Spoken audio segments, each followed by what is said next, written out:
When Life Gives You Tangerines, एक Korean प्रेम और संघर्ष गाथा। कहानी की शुरुआत जेजू द्वीप का एक कोना। वक्त था 1960 के दशक का। जगह थी दक्षिण कोरिया का एक सुंदर और सादगी भरा द्वीप जेजू। वही रहती थी ओ हैसून, एक गरीब लेकिन जिद्दी लड़की। उसके अंदर कवि बनने का सपना था, लेकिन जिंदगी हर मोड़ पर उसे परीक्षा देती थी। उसका बचपन का दोस्त था यांग ग्वानसिक, शांत, मेहनती और सच्चा। वह उससे बहुत प्यार करता था, लेकिन कभी कह नहीं पाया। गांव के लोग मजाक उड़ाते थे, पर वो हर हाल में ऐसून का साथ देता रहा। खेतों में काम कर, उसके लिए किताबें खरीद कर और बिना बोले उसकी भावनाओं को समझकर। एक माँ की मौत और रिश्तों की गहराई। एक दिन ऐसून की माँ, जो हेनेओ थीं, समुद्र में गोता लगाकर सीप निकालने वाली महिला, समुद्र से लौट कर नहीं आई। माँ के जाने के बाद ऐसून और उसके भाई बहनों की दुनिया उजड़ गई। ग्वानसिक का परिवार उन्हें अपने घर ले आया, और वहीं से ऐसून और ग्वानसिक के बीच एक अनकहा रिश्ता और गहरा हो गया। वो दोनों एक दूसरे की जिंदगी में इतने घुल गए कि समय के साथ साथ उनका साथ एक आदत बन गया। प्रेम का इजहार नहीं, पर समझ सब कुछ।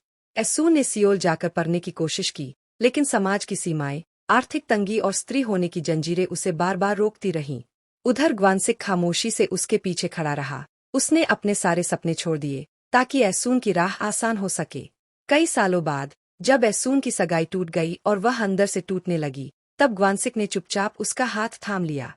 बिना प्रस्ताव, बिना समारोह, उन्होंने शादी कर ली। बेटी की नजर से माँ बाप की कहानी। समय बीत गया।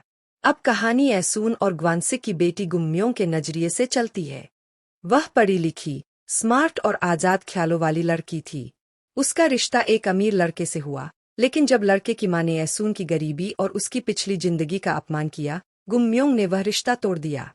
उसने कहा, मैं तुमसे प्यार करती हूँ, लेकिन मैं खुद से भी प्यार करती हूँ। गुम्योंग की यह हिम्मत उसकी मां के संघर्षों का ही असर थी। पिता की कुर्बानियां, मां की मजबूती। एक दिन गुम्योंग के भाई पर धोखाधड़ी का केस लग गया। ग्वानसिक ने चुपचाप अपनी नाव बेच दी, ताकि बेटे को बचाया जा सके। बाद में ऐसून और ग्वानसिक ने एक छोटा रेस्तरां खोलने का सपना देखा। उन्होंने खेत गिरवी रख दिए, पैसे इकट्ठा किए, लेकिन रेस्तरां चल नहीं पाया। सब कुछ डूबता दिखा। तभी अचानक किस्मत ने करवट ली। एक सेलिब्रिटी, जिसे ग्वानसिक ने सालों पहले बचाया था, उनका वीडियो सोशल मीडिया पर शेयर करता है। लोग आने लगे, खाना पसंद करने लगे, और रेस्तरां चल पड़ा। जीवन का अंतिम मोड़, लेकिन हार नहीं। बुढ़ापे में ऐसून ने अपनी कविता फिर से लिखनी शुरू की। ग्वानसिक अब बीमार था। उसकी सांसें कमजोर हो रही थीं। एक शाम वह ऐसून की पहली कविता पढ़ता है, और उसकी आंखों में गर्व के आंसू होते हैं। कुछ दिन बाद ग्वानसिक इस दुनिया को अलविदा कह देता है। लेकिन ऐसून नहीं टूटती। वो लिखती है, बोलती नहीं।